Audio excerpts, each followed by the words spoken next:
रात का समय था। पहाड़ी इलाकों में ठंडी हवा तेजी से बह रही थी। आसमान में चांद बादलों में छुपा हुआ था और सड़कें सुनसान थीं।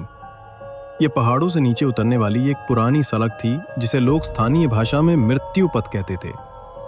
नाम सुनकर कोई भी सहज नहीं रहता था, लेकिन फिर भी ये सड़क रोजाना इस्तेमाल होती थी, खासकर उन यात्रियों के लिए जो पहाड़ी कस्बों से शहर तक आते जाते थे।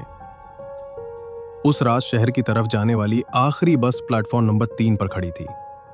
पुरानी लाल रंग की बस, जिसके किनारों पर पेंट उखड़ चुका था और खिड़कियों के शीशे धुंधले हो गए थे।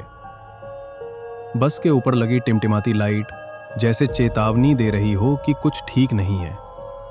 कंडक्टर, जिसका नाम सुरेश था, धीरे धीरे प्लेटफॉर्म पर घूम रहा था और हर आने वाले यात्री को जल्दी चढ़ने के लिए कह रहा था। वो एक दुबला पतला आदमी था, लेकिन उसकी आंखों में एक अजीब सी थकान थी, जैसे न जाने कितनी रातें उसने बिना सोए गुजारी हों। ड्राइवर बूढ़ा जगदीश सिगरेट पीते पीते खामोश सड़क की तरफ देख रहा था। उसकी आंखें गहरी और चेहरा झुर्रियों से भरा था, लेकिन उनमें एक अजीब सा डर छुपा था जो किसी अनजाने राज की तरह लग रहा था। धीरे धीरे यात्री बस में चढ़ने लगे। कुल मिलाकर उस रात बस में सिर्फ 12 यात्री थे। कुछ पहाड़ी गांव के लोग, 2 कॉलेज के छात्र, एक अधेड़ उम्र का आदमी, एक महिला अपनी छोटी बेटी के साथ और 3 अजनबी जो शायद पहली बार इस रूट पर सफर कर रहे थे। मैं भी उन्हीं यात्रियों में था। शहर लौटने के लिए यही आखिरी बस थी और मैं किसी भी हाल में देर नहीं करना चाहता था। मैंने अपनी सीट खिड़की के पास ली और बाहर अंधेरे में घिरी पहाड़ियों को देखने लगा। बस धीरे धीरे प्लेटफॉर्म से चली। इंजन की आवाज के साथ एक अजीब सी कराहती हुई ध्वनि भी आ रही थी, जैसे किसी को हर गियर बदलते वक्त दर्द हो रहा हो। शुरू के कुछ किलोमीटर तक सब सामान्य लगा। सड़क के किनारे पेड़ घने हो गए थे और दूर दूर तक सिर्फ अंधेरा फैला था। कुछ देर बाद एक यात्री, वो अधेड़ उम्र का आदमी, मेरे पास बैठा और बोला, पहली बार इस बस में सफर कर रहे हो? मैंने हाँ में सिर हिलाया। वो हल्का सा मुस्कुराया, लेकिन उसकी मुस्कान में एक डर छुपा हुआ था। रात का सफर, खासकर इस रूट पर, कभी भी सामान्य नहीं होता, उसने धीमी आवाज में कहा। मैंने पूछा, मेरे बगल वाला आदमी फुसफुसाया, मत देखो पीछे, जो पीछे देखता है वो वापस नहीं आता। मैंने घबराकर खिड़की से चेहरा हटा लिया। दिल की धड़कन तेज हो गई थी। मैं सोच रहा था कि उसने ऐसा क्यों कहा, लेकिन उससे पहले बस के अंदर अजीब बातें होने लगीं। सबसे पहले पीछे बैठे एक यात्री ने कहा कि उसे किसी ने खींचा है। उसने गुस्से में पीछे मुड़कर देखा, लेकिन वहां कोई नहीं था। फिर महिला यात्री ने अपनी छोटी बेटी को गोद में लिया और जोर से सीने से लगा लिया। बच्ची बार बार खिड़की की तरफ इशारा कर रही थी और कह रही थी, मम्मी, वो आंटी हमें बुला रही हैं। उसकी बात सुनते ही बस के अंदर एकदम सन्नाटा छा गया। ड्राइवर ने बस की स्पीड थोड़ी बढ़ा दी। कंडक्टर आगे पीछे चलते हुए यात्रियों को चुप रहने का इशारा कर रहा था। अब बाहर की धुंध इतनी घनी हो गई थी कि बस की हेडलाइट भी मुश्किल से 2-3 मीटर तक दिख रही थी। अचानक एक भयंकर चीख सुनाई दी, ना बाहर से ना अंदर से, बल्कि जैसे बस के चारों तरफ से एक साथ। इतनी तीखी और दर्द भरी चीख कि सबके रोंगटे खड़े हो गए। ड्राइवर जगदीश ने तुरंत ब्रेक मारा और बस रुक गई। सब लोग यहीं बैठे रहो, कोई बाहर नहीं उतरेगा, कंडक्टर ने चिल्लाकर कहा, लेकिन उसकी आवाज कांप रही थी। मैंने खिड़की से बाहर झांकने की कोशिश की, लेकिन धुंध इतनी मोटी थी कि कुछ भी साफ नजर नहीं आ रहा था। तभी एक ठंडी हवा का झोंका बस के अंदर घुसा और उसके साथ आई सड़ी गली बदबू। मेरे पीछे बैठे छात्र में से एक अचानक जोर से हंसने लगा। उसकी हंसी धीरे धीरे बदलकर एक भयानक, अप्राकृतिक आवाज में बदल गई, जैसे कोई और उसके गले से बोल रहा हो। उसका चेहरा पीला पड़ गया था, आंखें उलट गई थीं। उसने धीमे लेकिन डरावने स्वर में कहा, तुम सबको नीचे बुला रहे हैं, रास्ता खुल चुका है। कंडक्टर और 2 यात्रियों ने मिलकर उसे सीट पर दबाने की कोशिश की, लेकिन उसकी ताकत असामान्य हो गई थी। वो बार बार बाहर जाने की कोशिश कर रहा था। महिला यात्री अपनी बेटी को रोते हुए सीने से लगाए थी और बाकी लोग बिल्कुल स्तब्ध थे। ड्राइवर ने बिना समय गवाए बस को फिर से चालू किया और स्पीड बढ़ा दी, लेकिन अब बस के अंदर माहौल पूरी तरह बदल चुका था। इंजन की घरघराहट के साथ साथ एक और आवाज सुनाई दे रही थी, जैसे कई लोग धीमी धीमी फुसफुसाहट में कुछ बोल रहे हों। मैंने महसूस किया कि ड्राइवर जगदीश का चेहरा पीला पड़ चुका था। उसकी आंखें सड़क पर तो थीं, लेकिन हाथ कांप रहे थे।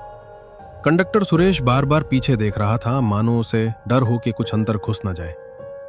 बस के इंजन की गर गर के बीच वो फुसफुसाहट अब और साफ सुनाई देने लगी, जैसे दर्जनों लोग एक साथ किसी पुराने अजीब भाषा में मंत्र पढ़ रहे हों। मैंने खिड़की से बाहर झांकने की कोशिश की, लेकिन तुरंत पछता गया। घनी धुंध के बीच बस के दोनों ओर कई परछाइयां बस के साथ साथ चल रही थीं। वे इंसानों जैसी थीं, लेकिन उनके पैर जमीन को छू नहीं रहे थे। उनकी गति बिल्कुल बस के बराबर थी, और कभी कभी उनमें से कोई बस के बिल्कुल पास आकर शीशे पर हाथ रख देता, जिससे ठंड का झटका पूरे बदन में दौड़ जाता। पीछे बैठा वो कॉलेज छात्र जो कुछ देर पहले अजीब आवाज में बोल रहा था, अब शांत पला था, लेकिन उसकी सांसें बहुत तेज चल रही थीं। उसकी आंखें पूरी तरह सफेद थीं और होंठ हिल रहे थे, मानो वो अब भी उन्हीं शब्दों को दोहरा रहा हो। उसके पास बैठे यात्री ने धीरे से कहा, "यह रास्ता ये सिर्फ जिंदा लोगों का नहीं है। यहां जो एक बार रुक गया वो फिर कभी नहीं निकल पाता।" तभी बस एक और मोड़ पर मुड़ी और सबने देखा। सड़क के बीचों बीच वही सफेद साड़ी वाली औरत खड़ी थी जो मैंने पहले देखी थी। इस बार उसके चेहरे पर एक हल्की भयावह मुस्कान थी। उसके होंठों से खून की एक पतली धारा टपक रही थी, और आंखें वे पूरी तरह काली थीं, जैसे भीतर कुछ भी ना हो। ड्राइवर ने घबराकर स्टीयरिंग घुमाया, लेकिन जैसे ही बस उसके पास से गुजरी, लगा कि उसने हवा में हाथ उठाकर कुछ फेंका हो। उसी पल इंजन से जोर का धमाका हुआ और बस झटके के साथ रुक गई। ड्राइवर के सुसाना। सुरेश चिल्लाया, "कोई बाहर मत उतरना!" लेकिन दरवाजे अपने आप खुल गए।